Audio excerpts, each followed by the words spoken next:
Hello guys, welcome back to iDream media. ఈరోజు మనతో ఉన్నారు సర్టిఫైడ్ ఫైనాన్షియల్ ప్లానర్ అయిన మాధవిరెడ్డి గారు. మ్యామ్తో మాట్లాడదాం మార్కెట్ కరెక్షన్ పై, ఇప్పుడు తీసుకోవాల్సిన డెసిషన్స్ పై. Hi ma'am. హలో అండి. సో మ్యామ్, ప్రీవియస్ ఎపిసోడ్స్లో ఆల్రెడీ మార్కెట్ కరెక్షన్కి సంబంధించి ఎందుకు అవుతుంది దానిపై అప్డేట్స్ అన్ని ఇవ్వడం జరిగింది. బట్ ఇన్వెస్టర్స్ ఏం చేయాలంటారు ఇలాంటి టైంలో? What they should do? Mutual ఫండ్సా, లేకపోతే ఈవెన్ ఫండమెంటల్గా కూడా వాళ్ళు ఏం ఆలోచించాలి? అవునండి. సో వెరీ గుడ్ క్వశ్చన్ అండి. ఎందుకంటే ఇప్పుడు అందరూ ఆలోచించే వాళ్ళంటే కొత్తగా పెట్టేవాళ్ళు కానీ, ఆల్రెడీ వాళ్ళ దగ్గర మ్యూచువల్ ఫండ్స్ కానీ, పోర్ట్ఫోలియోస్, స్టాక్స్ అన్నీ ఉంటాయి. అన్నిట్లో వాళ్ళు పర్సంటేజ్ ఆఫ్ కరెక్షన్ చూసే ఉంటారు. మేడం ఇంత పెట్టాము, ఇప్పుడేమో అది నెగిటివ్లో కనిపిస్తుంది, మా స్టాక్స్ అన్ని నెగిటివ్లో కనిపిస్తుంది, ఏం చేయాలి, ఇవి క్వశ్చన్స్. అలానే కొత్త వాళ్ళు ఎలా ఆలోచిస్తారంటే, చాలా వరకు కరెక్ట్ అయింది కదా, అంటే 3000 పాయింట్స్ అంటే ఆల్మోస్ట్ 11% వరకు నిఫ్టీ కరెక్ట్ అయింది. So is it the right time to enter in to the stock market? ఇప్పుడు కొనేయొచ్చా, కొనాలి అంటే ఎలాంటి స్టాక్స్ కొనాలి, ఎలాంటి ఫండమెంటల్స్ ఎలా చెక్ చేసుకోవాలి, ఇలాంటి క్వశ్చన్స్ ఎగ్జిస్టింగ్ వాళ్ళకి ఇన్వెస్టర్స్కి ఉంటాయండి. కొత్తగా చేసే వాళ్ళకు కూడా కొన్ని మనము క్లారిటీ ఇద్దామని మనం ఈ ప్రోగ్రామ్ ద్వారా చూద్దాము. సో వాలటిలిటీ అనేది మార్కెట్లో కామన్ అండి. అంటే 5 to 10% మార్కెట్ అంటే ఇప్పుడు 10% కరెక్ట్ అయింది కదా, ఈ 10% అనేది ఎవ్రీ ఇయర్ 2 times జరుగుతుంది ఏదో ఒక టైంలో. So this is very common. అలానే 10 to 20% ఫాల్ ఎవ్రీ 2 yearsకి ఒకసారి జరుగుతూ ఉంటుంది. అలానే 20 to 30% ఫాల్ ఎవ్రీ 5 yearsకి ఒకసారి 30% ఫాల్ అనేది జరుగుతూ ఉంటుంది. సో ఏవైతే మనం ఈ కరెక్షన్స్ అంటున్నామో 10%, 20%, 30%, ఇవన్నీ కూడా ఎవ్రీ 1 year, 2 year, 3 year, 5 yearsలో జరుగుతూనే ఉంటాయండి. These are all part of parcel of our stock market జర్నీలో. ఇవన్నీ కూడా క్వైట్ కామన్. అంటే కొత్తగా వచ్చే వాళ్ళకైతే దిస్ వాజ్ లైక్ బిగ్, అదే మేము ఇప్పుడే స్టార్ట్ చేసామండి, ఇప్పుడు రాగానే మాకు నెగిటివ్ అయిపోయింది, మేము చాలా రోజులు ఆలోచించి ఇప్పుడే మ్యూచువల్ ఫండ్స్లో పెట్టామండి, ఇప్పుడు అదేమో నెగిటివ్లో కనిపిస్తుంది. సో ఇలా అనుకుంటూ కొత్త వాళ్ళకైతే ఇది చాలా కొంచెం డిఫికల్ట్గానే ఉంటుంది. ఈ సిచ్యువేషన్లో ఏం చేయాలి, మళ్ళీ ఎగ్జిట్ అయిపోదామని చాలామంది, ఇంకెందుకు ఇలా పెట్టగానే మళ్ళీ నెగిటివ్ కనిపిస్తుంది అని చెప్పి ఎగ్జిట్ అయిపోయిన వాళ్ళు ఉంటారండి. But what we do suggest, do not stop SIPs అండి. ఎస్ఐపీస్ మీరు ఏదైతే స్టార్ట్ చేశారో అవేమీ ఆపకండి, అవైతే కంటిన్యూ చేయండి. జస్ట్ ఆ ఎస్ఐపి స్కీమ్ ఒకసారి మీరు చెక్ చేసుకోండి, is it correct or not, అదొక్కటి. అలానే ఈ ప్యానిక్లో ఏంటంటే స్టాక్స్ అన్నీ కూడా సెల్ చేసేస్తూ ఉంటారు. సో అలా సెల్ చేయకుండా ఫండమెంటల్లీ స్ట్రాంగ్గా ఉన్న స్టాక్స్ అయితే మాత్రం please hold it for the long period. అసలు ఫండమెంటల్లీ స్ట్రాంగ్ ఏ స్టాక్స్ని అంటామో మనం ముందుగా ఇక్కడ మనం నేర్చుకుందాము. అలానే if you have cash, you can add some stocks at this kind of ఈ క్రాష్లో కానీ, ఈ ఫాల్లో కానీ, ఏమైనా మీ దగ్గర క్యాష్ ఉన్నట్లయితే కొంచెం పెట్టుకోవచ్చండి.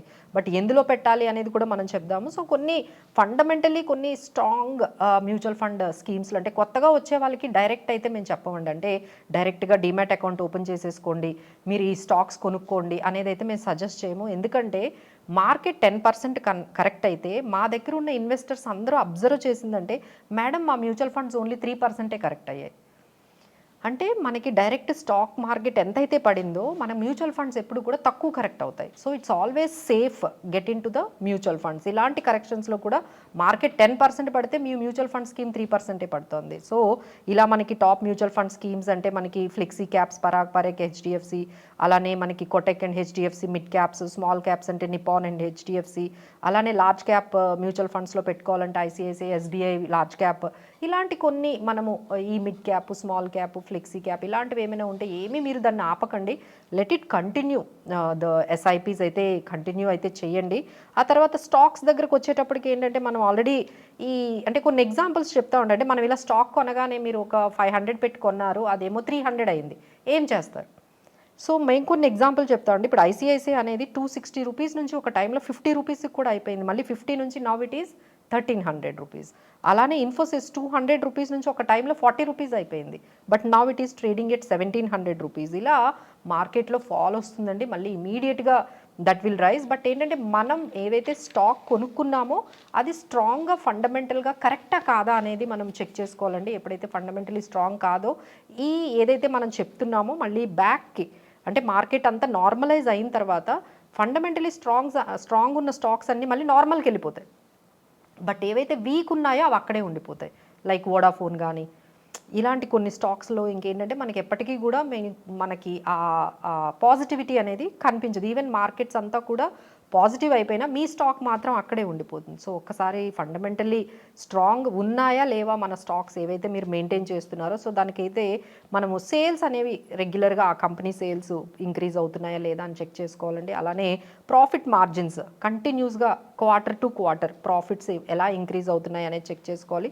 డెట్, కంపెనీ డెట్ అనేది ఎప్పుడు కొంచెం లోగా ఉందా, లేకపోతే డెట్స్ అనేవి చాలా ఎక్కువగా ఉన్నాయి, ఒక్కసారి ఆ డెట్ ఈక్విటీ రేషియో చూసుకోవాలండి. ROE అంటారు, రిటర్న్ ఆన్ ఈక్విటీ. అసలు మనం స్టాక్ మార్కెట్లో పెట్టేదే హై రిటర్న్స్ కోసం, ఎందుకంటే హై రిస్క్ తీసుకుంటున్నాం. సో కంపెనీ మనకి ఓన్లీ 10%, 5% రిటర్నే ఇచ్చిందనుకోండి, ఇంకా అందులో పెట్టడం కన్నా బ్యాంక్లో పెట్టుకోవడం మంచిది. సో ఆల్వేస్ ఏంటంటే ROE 15 to 20% ఒక రిటర్న్ ఆన్ ఈక్విటీ అనేది ఉన్నట్లయితే అది మనం స్ట్రాంగ్గా మనం చెప్పుకోవచ్చు. అలానే అన్నిటికన్నా ఇంపార్టెంట్ PE రేషియో అండి. PE రేషియో అంటే ఏంటంటే వాళ్ళు ఇచ్చే ఎర్నింగ్స్కి అక్కడ ఉన్న ప్రైజ్ ఎన్నిసార్లు ఉంది. అంటే ఎగ్జాంపుల్ వాళ్ళు ఇచ్చే ఎర్నింగ్ 1 రూపీ అనుకోండి, మీరు 100 రూపీస్ పెట్టి కొనుక్కుంటారా? వాళ్ళు ఇచ్చే 1 రూపీ ఎర్నింగ్కి మనం 100 రూపీస్ పెట్టి కొనుక్కోము. అంటే ఎన్ని టైమ్స్ పెట్టి కొనుక్కోవచ్చు అంటే మార్కెట్ PE చూసుకుంటే 21 టైమ్స్ 22 టైమ్స్ అనేది కొంచెం పర్వాలేదండి.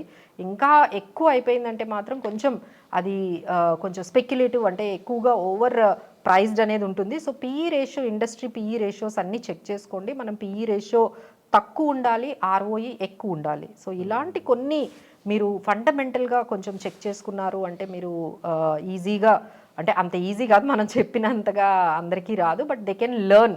టోటల్గా కొంచెం ఏమైనా క్లాసెస్కి అలాంటి వాటికి అటెండ్ అయితే ఈ ఫండమెంటల్లీ స్ట్రాంగ్ స్టాక్స్ గురించి ఇంకొంచెం ఎలా మనం చెక్ చేసుకోవచ్చు అనేది మనం చెప్పొచ్చు. అలానే కొన్ని మనం ఎగ్జాంపుల్స్, ఇప్పుడు కోల్ ఇండియా ఉందనుకోండి, దాని ROE మనకి ఆల్మోస్ట్ 50% ఉంది, PE 7 ఎంత తక్కువ ఉంది చూడండి.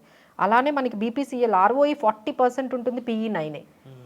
So these are all like certain stocks will be there where you can have more ROE, return on equity, but PE is very less. అంటే మనకి చాలా పెద్ద కంపెనీలు, మంచి కంపెనీలు తక్కువ వాల్యుబుల్ ఉన్న ప్రైస్కి దొరుకుతుంటే అలాంటి స్టాక్స్ మీద మనము కాన్సన్ట్రేట్ చేయాలండి. So there is a very huge subject దీని గురించి. మనం ఒక 1-2 మినిట్స్లో అయితే ఒక 10 మినిట్స్లో చెప్పలేము. So they can learn.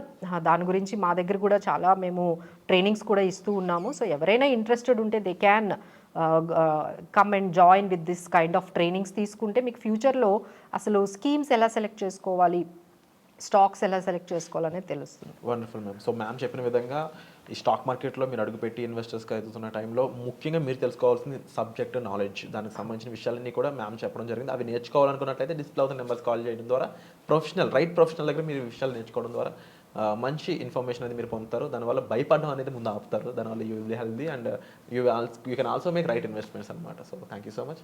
వచ్చే ఎపిసోడ్లో మళ్ళీ కలుద్దాం.